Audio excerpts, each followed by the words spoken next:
Today we are going to talk about a monk build you can use in PvP. It's been a while since I shared a monk build because the class hasn't been in great shape compared to others, but with this build it becomes playable to some degree. You can think of it like playing the game on a harder difficulty. The main focus of this build is to get as much damage reduction as possible so we don't die too easily in close combat. To achieve that, we are using certain legendary items, which I will explain. Let's start with the skills. First, we have Shield of Zen with 2 essences. The first is the main hand essence, which provides our initial damage reduction bonus. Shield of Zen now protects you or an ally with a Shield of Flames for a few seconds, reducing damage taken, granting immunity to knockback effects, and burning nearby enemies. When you grant a shield to an ally, you also gain a shield yourself. The head essence increases the duration of Shield of Zen by a good amount. As you can see, we don't get total loss of control immunity from Shield of Zen, only immunity to knockback effects. This means you have to be cautious around total loss of control effects because they disrupt the whole flow of our setup. Next we have Cyclone Strike with several essences. First is the chest essence, which gives us that helicopter animation with our staff. Cyclone Strike is now channeled, causing you to run forward while spinning a staff of storms, dealing continuous damage to enemies in front of you. While channeling, you are immune to knockback effects, and with our offhand, Cyclone Strike's radius is increased, and energy is recovered for every yard you move. Keep this in mind because we have skills and essences to increase movement speed, which will benefit this energy recovery. Finally, we gain another damage reduction from the Pants essence. Cyclone Strike temporarily decreases all damage you take.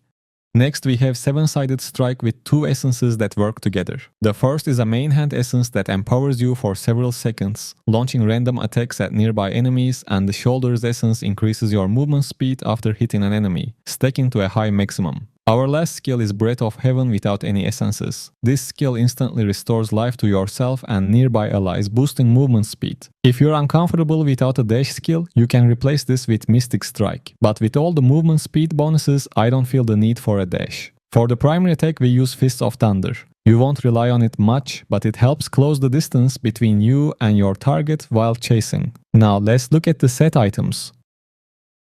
Set item selection is simple for this build. We use 4 pieces of V2s to increase the duration of beneficial effects and attack speed. For the remaining slots, we use 4 pieces of Untouchable Mountebank to gain shields that help keep us alive. Without Mountebanks, we wouldn't have any shields from our skills, so these set items are essential. Every single skill we use triggers V2's effect, making it easy to activate. Now let's go over each legendary item. For the head essence, we are using Pensive Crown, Shield of Zen duration increased by 39%. For the chest essence, we have Driven Thunder. Cyclone Strike is now channeled, causing you to run forward, spinning a staff of storms to damage enemies. While channeling, you are immune to knockback effects. For the shoulders, we have Windchild. 7-sided strike increases your movement speed by 10% 3.2 seconds after hitting an enemy, up to a maximum of 40%. For the pants, we are using Path of the Storm. Cyclone Strike also temporarily decreases all damage you take by 20%. And for the first main hand, we are using Leaping Shadow. 7-sided strike now empowers you for several seconds, during which you continually launch attacks at random nearby enemies. For the second main hand, we have Calefaction. Shield of Zen now protects you or an ally with a Shield of Flames that reduces damage taken, makes you immune to knockbacks, and also deals damage to nearby enemies. When cast on an Ollie, you also gain a shield yourself. And for the first offhand, we have Eye of the Storm. Cyclone Strike radius increased by 29%. Lastly, for the second offhand, we are using Boundless Breath. Cyclone Strike's energy is recovered for every yard moved. And that's all the legendary items we have for our setup. For Reforge bonuses, I use 4 pieces of the Barrier Family bonus and the Beneficial Effect Duration bonus to gain extra shields. As for cursed properties, I choose to use 6 pieces of Nettled since it synergizes well with the Mountebank set items and Barrier Family bonus.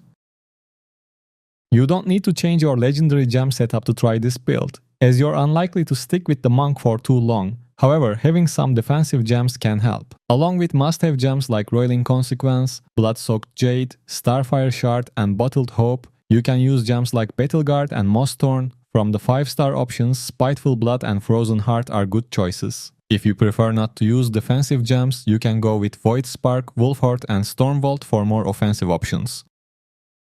Lastly, for the Paragon setup, I use Brawler with Finishing Touch, Defender of Sanctuary, Heavy Armor, Rugged, and Combat Expertise. For legendary skills, you can use Lightning Rod or Benefactor. That's all I have to say about this build. If you have suggestions or questions, let me know in the comments. Thanks for tuning in and take care.